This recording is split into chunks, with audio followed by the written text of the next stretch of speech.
نماز جو ہے اس کی عادت کیسے ڈالی جائے، اور یہ جو 5 وقت کی نماز ہے، اکثر پیرنٹس جو ہے وہ میرے پاس آتے ہیں اور کہتے ہیں کہ ہمارے بچے جو ہے وہ نماز نہیں پڑھتے، تو اس کے اوپر بھی انہوں نے کہا مجھے کہ آپ ایک ویڈیو بنائیں اور بتائیں کہ کیسے نا مطلب اس کو نماز کی عادت کو پکا کیا جائے۔ تو رسول اللہ صلی اللہ علیہ وسلم کی ایک حدیث ہے جس کا مفہوم ہے کہ اگر لوگوں کو نماز کے فائدے کا اور امپورٹنس کا پتہ چل جائے تو دنیا میں کوئی شخص بھی نہ ماننے والا نہ رہے، یہ اتنی ضروری ہے۔ اور نماز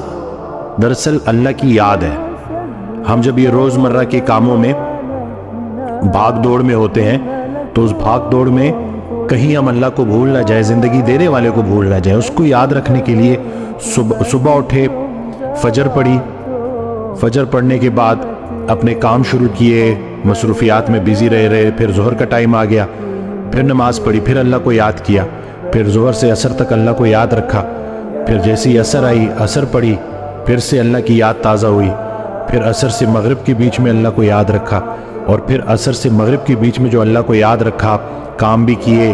اور اللہ کی یاد بھی قائم رہی۔ پھر جب مغرب آئی تو مغرب میں پھر وہ یاد تازہ کر لی،